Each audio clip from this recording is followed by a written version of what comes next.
बिरताई वाह क्यों झगड़ा करे अरे क्यों झगड़ा करे जाई का कही भैया हम तो से झगड़ा करे आई वाह मार सारे के क्या हुआ गुरुजी चार लाइन तनी साहब भूमिका के भाषा मूड मिजाज बने वाह हाँ 3 रुपया नहीं बुढ़ा ना ना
कहा जाता है मर्द हमेशा पानीदार ही अच्छा लगता है मतलब अपने बात पे ठीक है वाह कहे रघुकुल रीत सदा चली आई नहीं करते हैं पत्ते से तू तो कुल बतिये चेत कह देता है पत्ते से बोलता है कैसा सीता से पूछे हाँ। न विश्वास उस बड़का देख ले वाह न विश्वास करे मेहरारू से पूछ ल वो बताइए हाँ हो बुलावत है भैया बुलात तो अरे बुलाते हो ए गार्जियन जी हमरे दयाराम भैया जी छनेपुर से भैया के फरमाइश बा कि डॉक्टर बी आर अम्बेडकर साहब जी के बारे में कोई गीत हो जाए वाह बस फिर हो जाए उसके बाद भैया सुनाई के तब बैठक ए भैया फिर होते कैसे किस लिए किसी का इतिहास गाया जाता है अरे भाई गुरुजी संभाल लेन उनकर मौका वाली के है खाए रहे तुम हुआ पिए ये गार्जियन जी हमारे वाह उधर से हमार ना वो बाती बाती में अपन बताए देते हैं वाह बाती में बात में बॉल टेमो ले जावत बाती बाती खिला आदरणीय गार्जियन जी हाँ केकर मनवा राखी अकेले जियरा ये हमारे गार्जियन जी अरे यार परेशान करता बाबा शेष लारेश्वर धाम जगदीशपुर हमारे गार्जियन जी के फरमाइश बा कि भोलेनाथ के कोनो गीत हो ही जाए बम बोल रहा है पासी 200 रुपए तक सम्मान की आशीर्वाद के चाह रही अच्छा अबे विराम शुरू नहीं के अबे टाइम वो बता दे जाए अरे आओ तनी सब फिर भाव बने के फार्म में आओ भाई फार्म हम तुमने देखने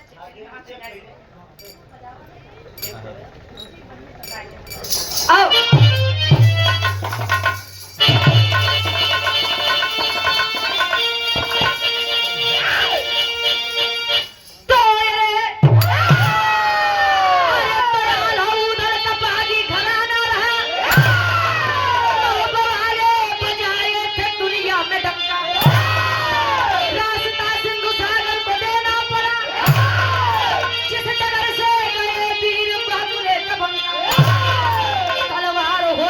जीवन का असली मजा माई देवला के दोनों दुलारे रहे जब हारे नहीं जीत तब तक नहीं तोड़ू जी गया कि कलम भी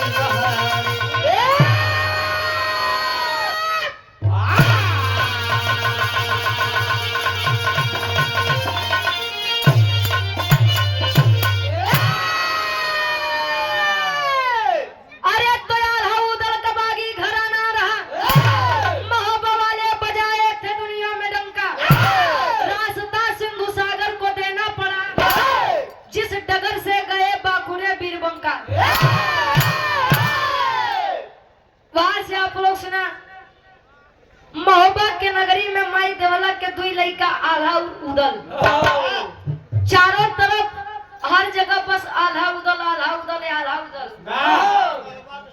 महोबा के शेर वीर चाहे तब के हो, वीर चाहे आज के हो। ऐसा नहीं बल्कि वह समय में सब वीरे रहे ना, ऐसा नहीं बल्कि आज के समय में सब कह रहे हैं ना भैया। समय हमेशा बराबर नहीं होता है। आज भी पानीदार मर्द है लेकिन पूछे जने यहाँ सुबेरे का कहिए संजय का हो जाइए और हम नहीं जानते। आज की जमाना तो इतना खराब बका, अगर एक जने गिरा है तो 13 जने वो खड़ा है, काहे बता जाना थे वीडियो बनवे खातिर। इसार कैसे गिरा बा जाना तक की गिरा काहे बिना गिरा, काहे बिना अभी नहीं दिमाग बा कि उठाई ली ना वीडियो बनावत है। तो गुरुजी ये तनी सब मिजाजी गजल वो गिरे वाली हो। कोनो पिए वाले के आज दावत बा आय हो कहा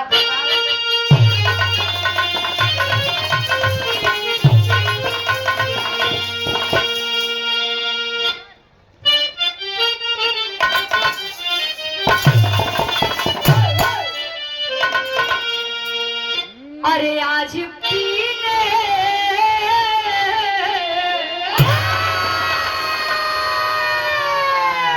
अरे आज पीने की दावत है यार,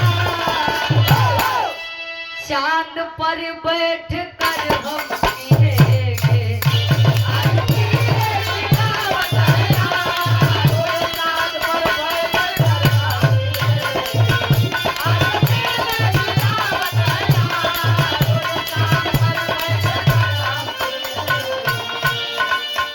आज पीने की दावत है यार, चांद पर बैठ कर हम पिएंगे। आज पीने की दावत है यारो, चांद पर बैठ कर हम पिएंगे।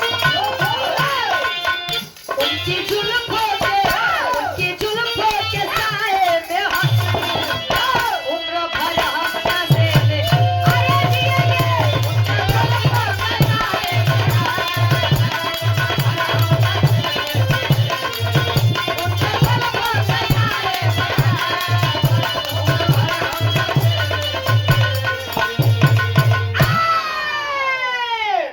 उनकी जुल्फों के साए में हंसकर उम्र भर हम नशे में जिएंगे। बारे आसे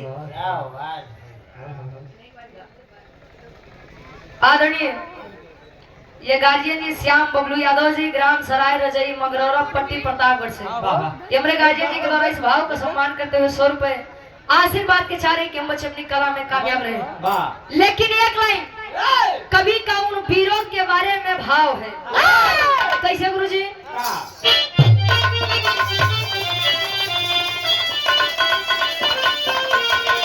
अरे जिसके सीने अरे तो जिसके सीने में जलता हो सानी फौलाद बनकर जिएगा।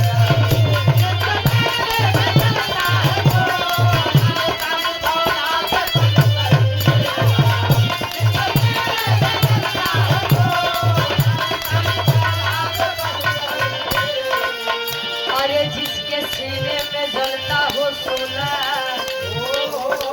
सानी फौलाद बनके जिएगा। माने से कोई जहर भी पिला अमृत अपमान गाना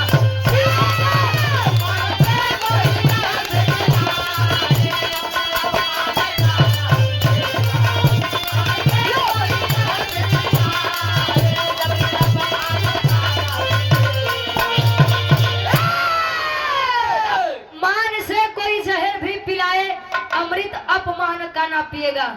जे मर्द बा कोई अगर सम्मान से जहर भी पिला रहा है तो हंसी खुशी पी लेगा, लेकिन सम्मान हेलो अपमान का अमृत नहीं पिएगा। लेकिन आप तो जानते हैं पहले एक नारद रहे, आज हर घरे में 2 नारद जन्म लेते हैं। यहाँ के बात वहां के बात यहाँ झगड़ा लगाए बस एक जान ले बढ़िया बा। हमारे विराह के कहानी के शुरुआत कवि जी यारे से लेते हैं जौहरी छंद से। कैसे?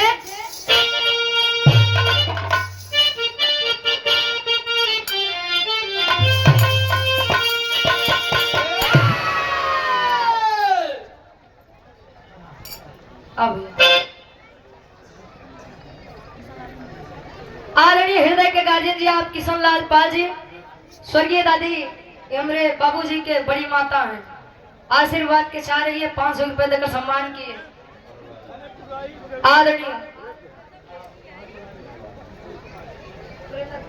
आदरणीय हमारे गार्जियन जी सुरेंद्र कुमार वर्मा जी परसद पट्टी प्रतापगढ़ से 100 रुपए ऑनलाइन पुरस्कार है देकर सम्मान किए। 100 रुपए सबके तरफ से प्राण स्वीकार हो। हमारे गीत के शुरुआत यार से बाकी से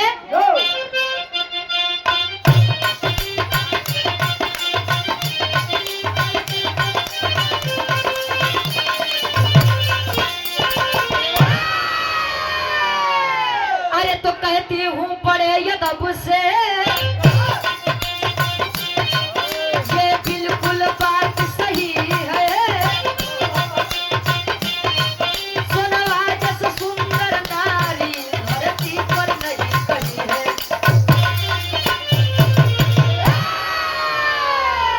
अरे तो चर्चा थी चारों ओरी,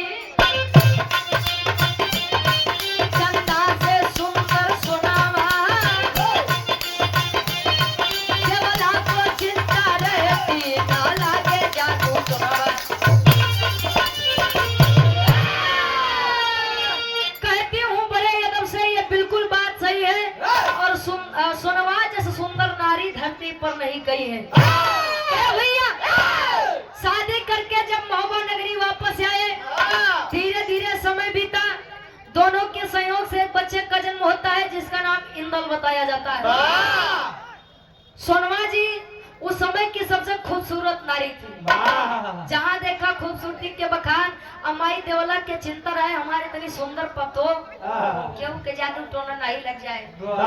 सावन के महीना में माई सोनवा जी बैठी है अपने कमरा में, सखी सहेली आई, कहीं सोनवा जी ए रानी अगर या मौसम में सावन के महीना में अगर झूला झूले के मिल जाए, कजरी राग छेड़े के मिल जाए, तो सावन महीना के बातें अलग हो जाए। तब सोनवा जी करत ही का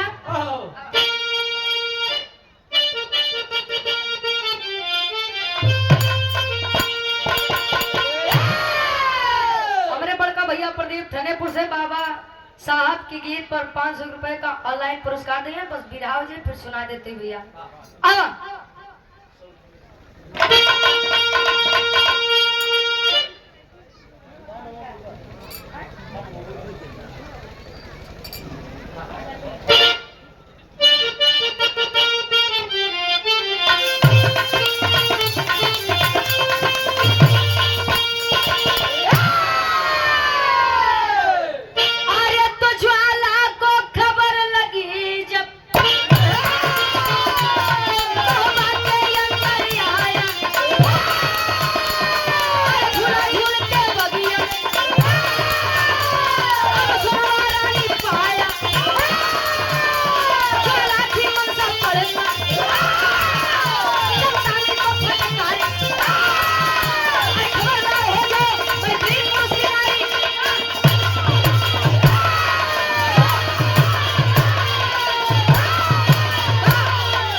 जवानी बड़ी लड़ाई लड़ी बा। ए भैया अच्छा जब इतनी बात हुई सोनवा जी, अच्छा उधर जी नीचे मोछी पता दे के पहले के पुरनिया कागज दादा मोछा रखे में बड़ा शौकीन होते रहे, लेकिन बाबूजी बैठा रहे भाई एक बाबू बैठा रहे खा नहीं खा मारा गया घरे पहले के लोग मोछा दाढ़ी रखे में बड़ा शौकीन होते रहे। सब अपन खेती है, वैसे दुआरी पे खरखंगार नहीं अच्छा लगा। अच्छा अब उधर जी अपने मोछा पे ताव दे यार से बाहर घूमत है, तब मेहरारू की आदत हो तो बड़ा इशारा से बतिया।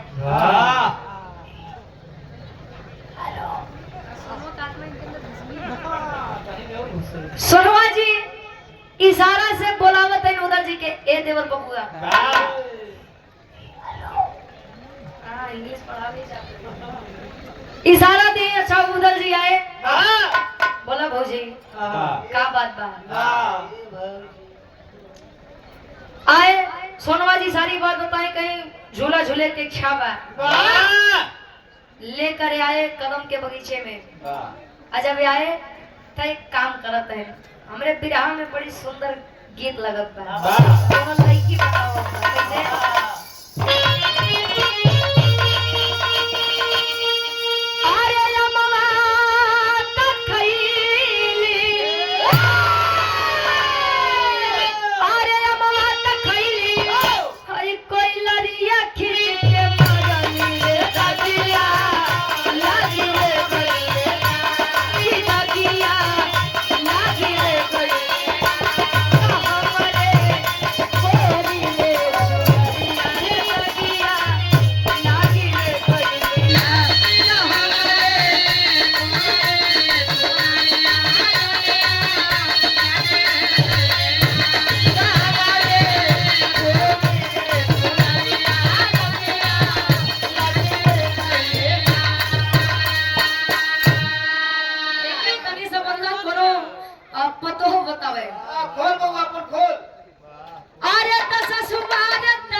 बढ़िया पहले डालो मार बंद करो के साफ ना हेलो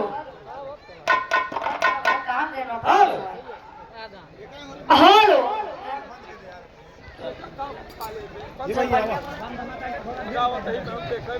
ये हमारे गार्जियन जी।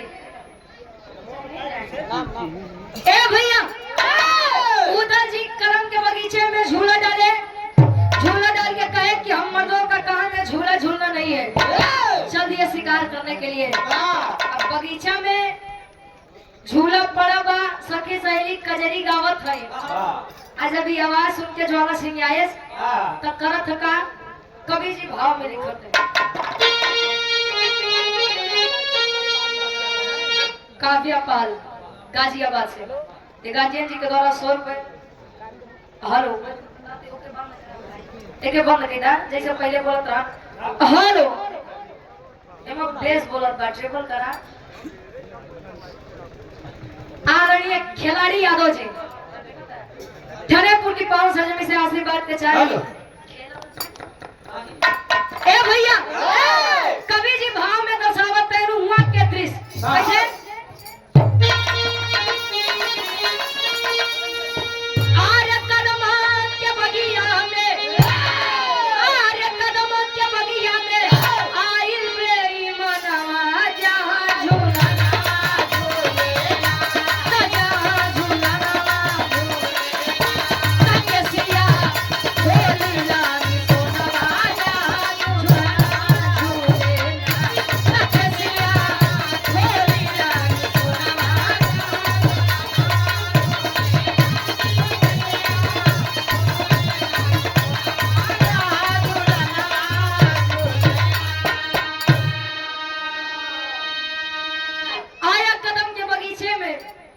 सोनवा जी को देखा और देखते ही रह गया। हमारे सामने जब कोई सुंदर व्यक्ति आता है, सुंदर चीज आती है, वस्तु आती है, तो हम उसे बड़े ध्यान से देखते हैं। अब ज्वाला जैसे सोना था, सोना के बारे में जब सोनवा जी का सामने से देखे तब देखते रही गया। हाय हाय हाय रे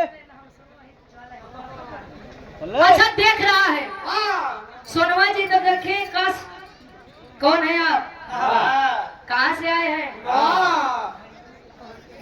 कहाँ से आए हैं? ज्वाला सिंह बताए मैंने आपकी जितनी चर्चाएं सुनी थी, मैंने जितना सोचा था कि आप इतनी सुंदर है उससे भी कहीं ज्यादा सुंदर है। काबिल तारीफ, प्रेम हो गया है आपसे। अरे वाह बारे ज्वाला सिंह, ज्वाला कहे मुझे आपसे प्रेम हो गया है। बताना चाहता हूँ। सोनुआ जी जब इतनी बात सुने कहीं पागल हो गए हो? दिमाग खराब है तुम्हारा? हो गए हो जब मैं ढाप के मतलब चूड़ी को ढील है। अरे पागलों का हाफ माइंड कहा थे। अच्छा जब इतनी बात एको कम करा भाई जब बढ़िया से गाओ थे हेलो हेलो हेलो ठीक है। अच्छा जब इतनी बात सुने सोना जी बता रही कि पागल हो गए हो। मैं एक विवाहित लड़की हूँ, महोबा के राजा आल्हा की पत्नी हूँ। उधर हमारा देवर है ना, असब बात तो छोड़ा, हमारे एक लड़का जेकर नाम इंदल बा। आल्हा उधर के नाम ज्वाला सिंह जब सुने से एक बार पीछे हुई। चौक ले ली। ना जब प्यार किया तो डरना क्या, और जब डरना तो फिर फांसी लगा के मरना क्या। तोरे नैया बुद्धिमाने में नहीं कर सकल। कहे अब चाहे जो भी हो, अंजाम कुछ भी हो, लेकिन आपसे मैं शादी करूंगा। छोड़ ना सके तुहार। ता सोनवा जी समझावत है ये बात। क्या समझावे?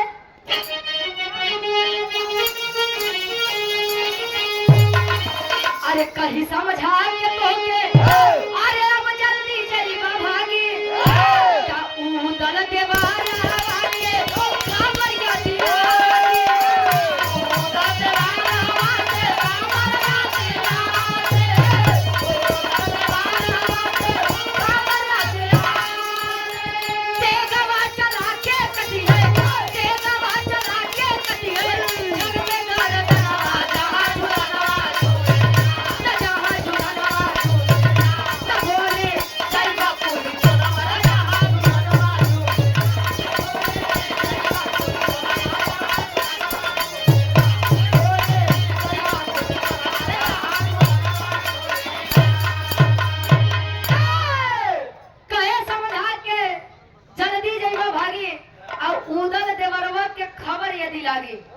चले जाइए, प्रेम से समझा रही हूँ।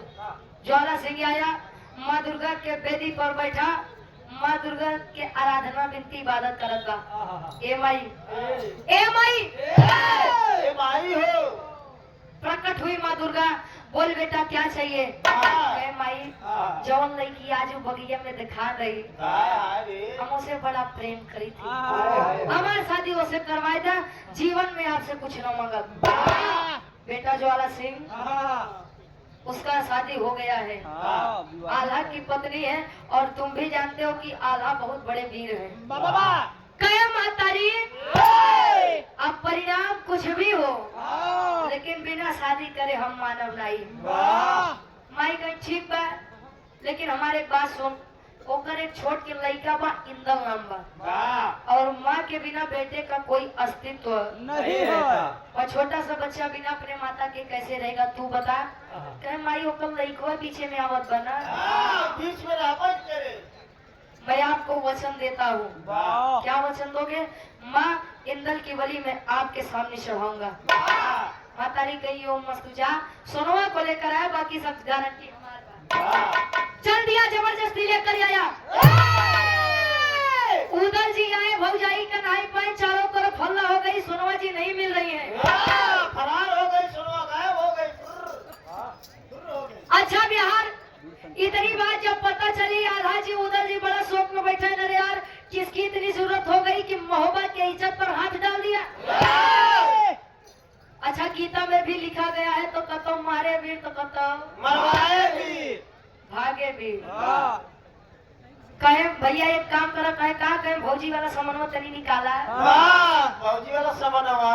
अरे मतलब उनका कपड़ा लगता है यार, निकलवाए। कहे यार कहा कर तहार भौजी एकदम पातर के कोमल के तहार दे देखा थे जैसे मर्रवा भाई, उनकर कपड़ा तोरे कहाँ से हो जाई हो? कहने तू कपड़ा लावा, बाकी तो जिम्मेदारी हमार बा। चल दिए, साड़ी पहने बढ़िया से, लाली लिपस्टिक लगाए, गाजर लगाए हैं, अच्छा काजल पीछे में लगा रहे हो हाँ, चलिए चूड़ियारी का रूप बनाई के चूड़ी ले लो चूड़ी ले लो ए चूड़ी ले लो चूड़ी मनिहारी। आदरणीय हृदय के गार्जियन जी इंदल यादव जी वाह थनेपुर की 500 जमी से 151 रुपए आशीर्वाद के चारे कि हम बच्चे अपनी कला में कामयाब हैं वाह कहूं बेचे बेचे ने खाया हाँ इन्होंने लवली में हाँ, ये कोई है। ए भैया चूड़ियारी का रूप बना के यहाँ बार घूमत है पहुंचा है जब पथरीगढ़ में वाह, तो ज्वाला सिंह के एक बिटिया रही जेकर नाम सुगा पंखिनी बताएगी वाह के सुगा पंखिनी को सोनवा जी कहीं की जातू न बिटिया तनी लिया है तू हाँ 1.5 दिन होगी बाद चूड़ी पहने तनी चूड़ी वगैरह पहने हाँ नरमी कलैया सुकुआ जब आए तो हो तका आए आज सोनवा जी घूंघट करे यहाँ हाँ हो तका एक लाइन गीत लगत बा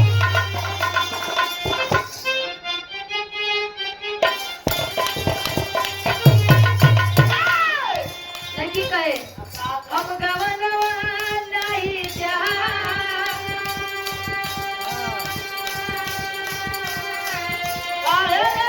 हम गवनवा नहीं जा हम गवनवा नहीं जा नई नई प्रीत लगल यही रनवा हम गवनवा नहीं जा नई नई प्रीत लगल यही रनवा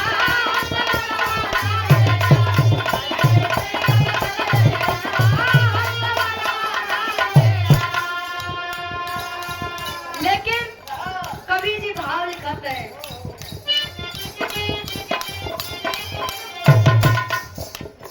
हम का करी मन रण जुझरवा चल रे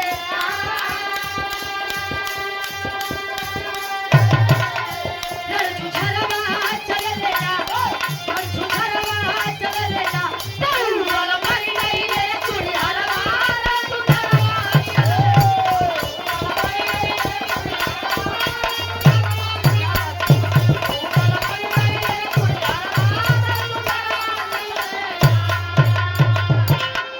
कैसे आज ऐसे सोनवा जी के नरम कलाई धरे पहरावे खातिर चूड़ी कल हो का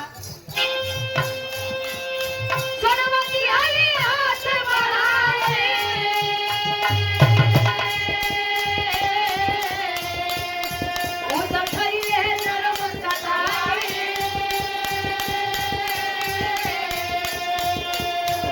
सबको घटाते तले के चेहरा घटाते तले के चेहरा जुझरवा चले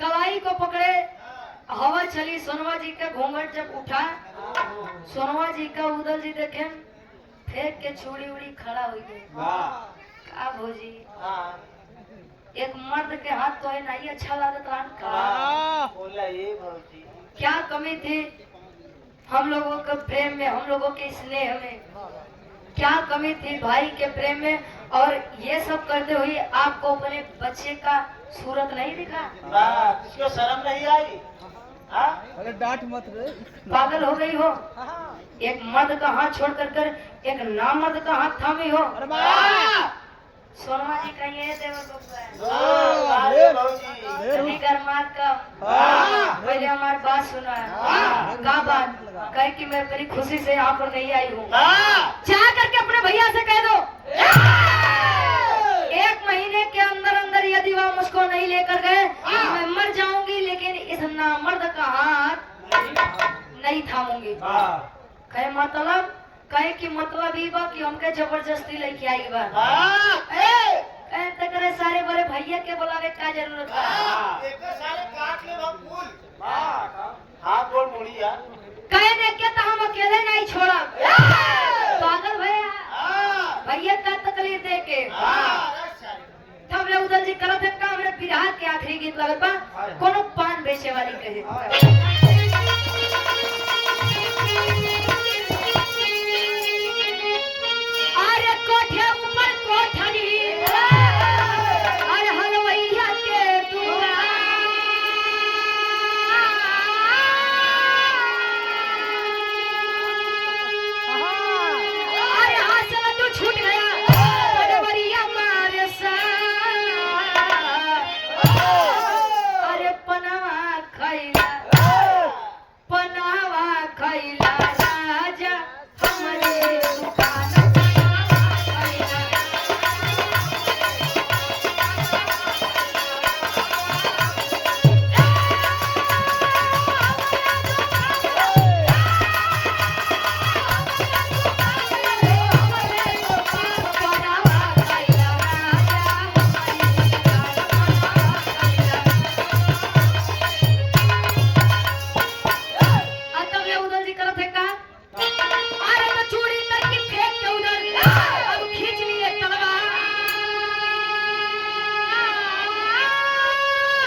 पैबा ऐसे ना पैबा ज्वाला के तू घुमावे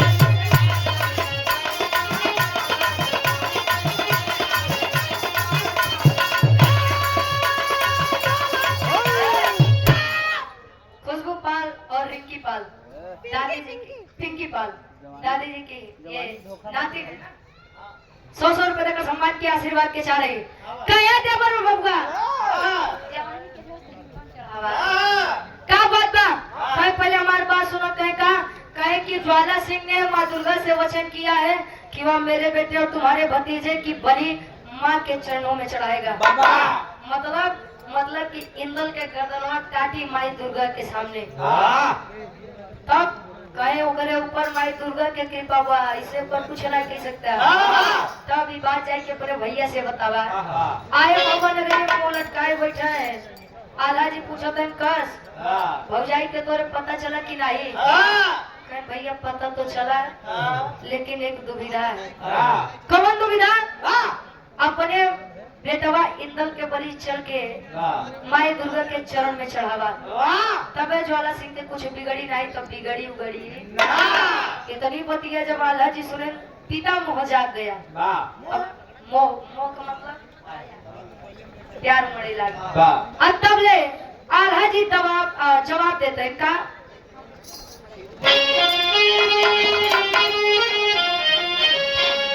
अरे लौटे महोबा में अब महोबा के बागा तब उदल के रोल देखले कबला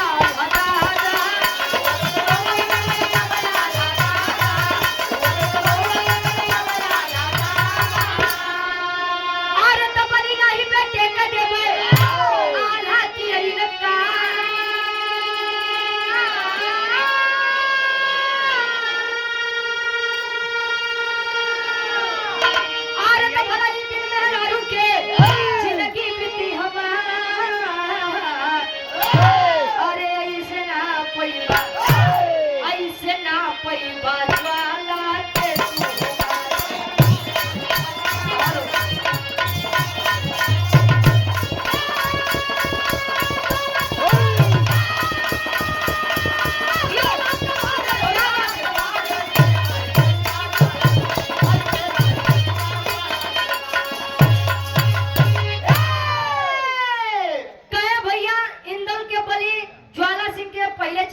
आला जी कहे पागल हो गया है और दिमाग खराब है मेरा रू बिना जिंदगी बीत जाए चले अपने लड़के के हम बड़ा प्यार से पाले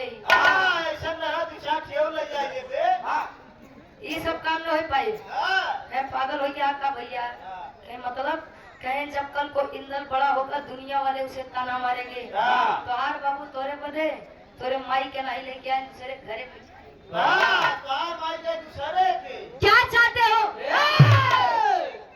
कि इंदल के लोग ताना मार मार के ऐसे ने मुआई दे ऐसे ने मार दे नहीं इंदल का हाथ पकड़े चल दिए माँ दुर्गा के मंदिर पर और तब ले करत का टेरी के भाव में को बिजली कर दे ए भाई का करत है यार आवाज बढ़ावा के हेलो और बढ़ावा हेलो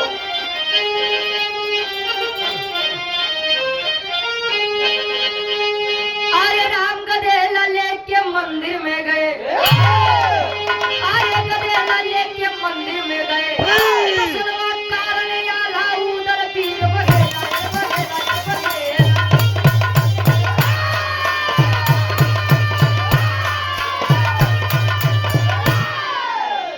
गधेला लेके मंदिर में गए तो सुनवा कारण आला उधर पीर बघेला गधेला लेके मंदिर में चल दिए मासूम सी सूरत अपने बच्चे इंदल की जब देखे आला कहे नहीं यार मुझसे नहीं होगा बहुत प्यार से मैंने अपने इस बच्चे को पाला है और मैं किसी लड़की के लिए अपने बच्चे की बलि नहीं चढ़ा सकता हूँ कहे भैया कोनो लड़की ना उतार मेहरा रुआ इंदल के महतारिया महोबा किसान है इतनी बतिया जब इंदल सुनत बा आय हाय वो छोट से लड़किया जाई के अपने बाबू से कहा बा ए पिताजी आप क्या सोच रहे हैं अरे मैं तो प्रसन्न हूँ कि मेरा ये नाश्वर तन काम में आ रहा है मतलब कि एक महतारी के लावे के चक्कर में एक माई के चरण में हमार बलि दी जात बा। बलि चढ़ाइए। इतनी बतिया सुन के अपने लड़का के बा बेटा बा, आज मुझे गर्व हो रहा है कि तू ही मेरा औलाद है। महुबा के खून तेरे अंदर दौड़त बा। निकाल के तलवार माँ दुर्गा के सामने बलि चढ़ा दिए। जब बलि चढ़ाए तो माँ दुर्गा प्रकट भई। करथिका पापट के भाव में कवि जी लिखत है,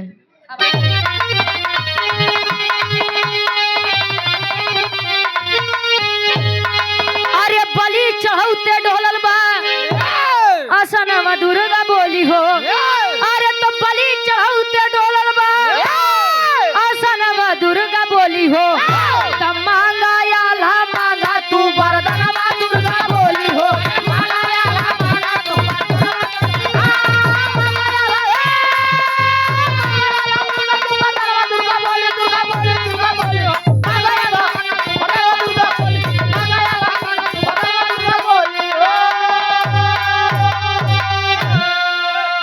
बलि चढ़ौते डोलल बा यसनवा दुर्गा बोली हो। अब मांगा आल्हा मांगा तू वरदानवा दुर्गा बोली हो। वाह बेटा वाह, खुश हूँ मैं तेरे इस बलिदान से। क्या चाहिए तुझे? जवन मांगे के हो मांगिला। मांग ले बेटा। आल्हा जी दिमाग लगाए कहे मातारी पहले ऐसे न तिरवाचा बांधा। हरेपुर रामनाथ वर्मा जी हरेपुर की 500 जमी से 51 रुपए कहे कि ऐसे नहीं। पहले तिरवाचा बांधा कि जौन मांगब तोन देबू। देबू माई। ए माई देबू। हाँ बेटा दे, बोल क्या चाहिए तुझे? कहे तो सुना, हाथ जोड़ के बैठ गए नाला जी वरदान मांगते हैं। का वरदान मांगे?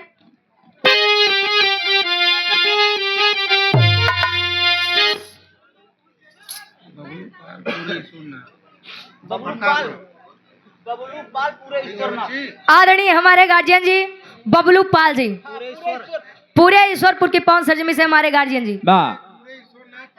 अच्छा, पूरे ईश्वरनाथ प्रतापगढ़ से ये हमारे गार्जियन जी के द्वारा 100 रुपए आशीर्वाद के चाह रहे कि हम बच्चे अपनी कलम में कामयाब रहे। आल्हा जी वरदान मांगते हैं।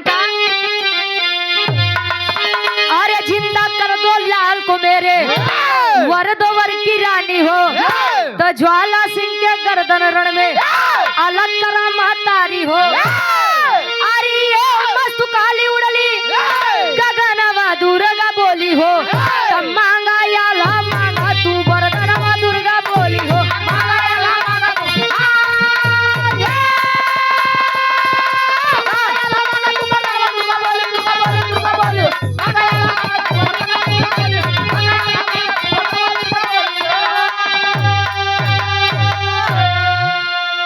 ए माई हमका वरदान दे चाहती तो सुना, जोने लइका इंदल के बलि हम तोरे चरण में चढ़ाए वह लइका हम के दैदा।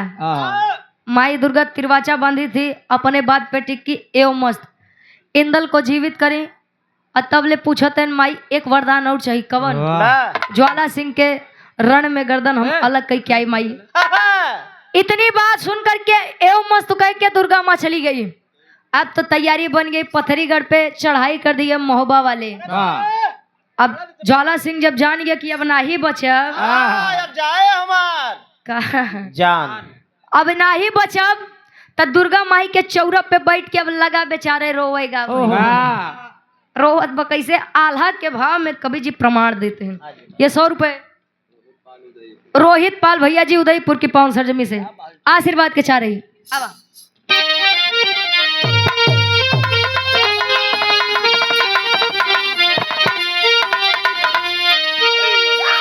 अरे तब पथरी पे चढ़ाई कई दिहले महोबा वाला भैया।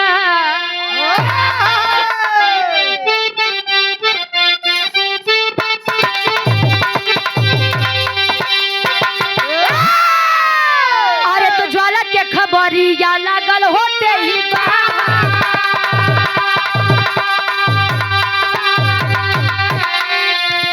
तेगावा से तेगावा बजल रनवा रे।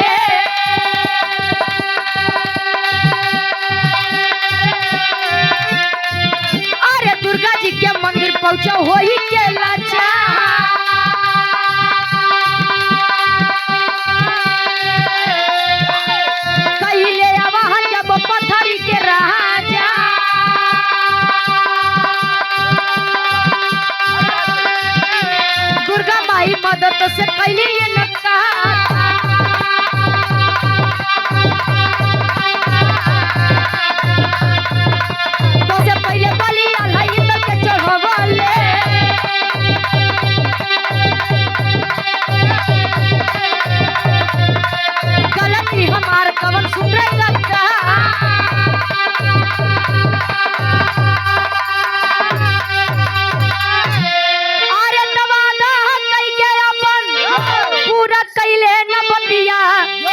इंदल के जी अवले बाटी दई के तलवा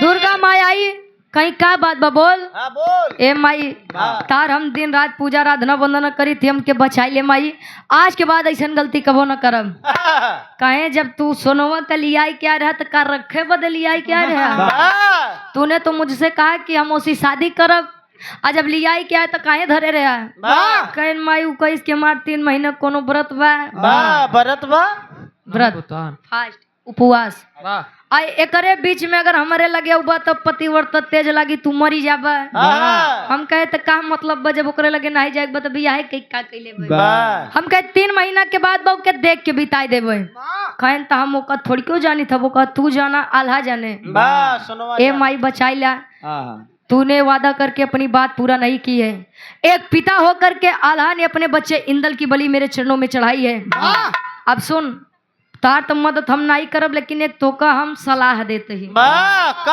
कवन सलाह आखिरी भाव खड़ी के भाव में कवि जी लिखते हैं माई दुर्गा समझावे का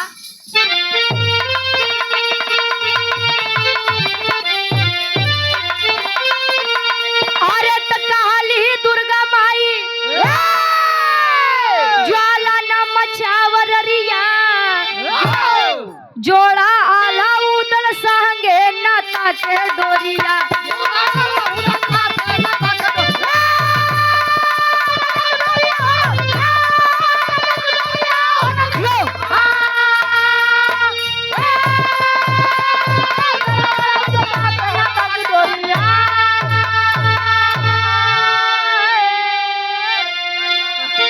जोड़ा आला उदल संगे नाता के डोरिया अब हमार माना कि सोनमा के मेहरारू बनवे के सपना अब छोड़ा त कहना वो का समधिन बनावा ए माई पागल हो गया का हम उसी रिश्ता कैसे जोड़ ली देखत या हमार जान ले पे उतारू बा कैसे बचब कहे सुन तेरी बेटी सुगा पंखनी उसका बेटा इंदल जीत ते ऐसा नहीं पौबे ये हमार वरदान बहु के तो हमार जब बात मान बात बनाओ और सुगा पंखनी अपने बिटिया के बिया एक मर्द के हाथ में दे दे और बच ही जाबे कहीं ठीक ठीक आया और करत का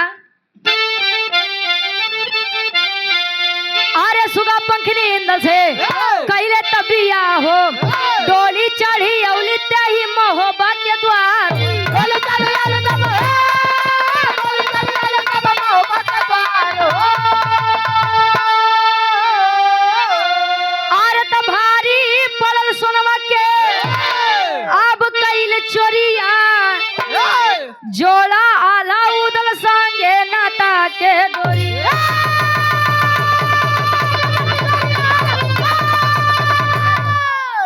सुगा पंखनी इंदल से शादी करके अपने मोहब्बा के द्वारे आए कहे भारी पड़ल सोनुमा के कैल चोरिया ये बड़े काथिन के झगड़ा 3 चीजी बड़े होते जर जोरू जमीन इनके पीछे ढेर नहीं बना ये चाहे तो बनाई दे ये चाहे तो कुल नाशे कह दे तिरिया चरित्र दैबो न जाना है आखिरी में खानदान के परिचय बा फिर हमारे गार्जियन जी के फरमाइश बा डॉक्टर बी आर अम्बेडकर साहब के कोनो गीत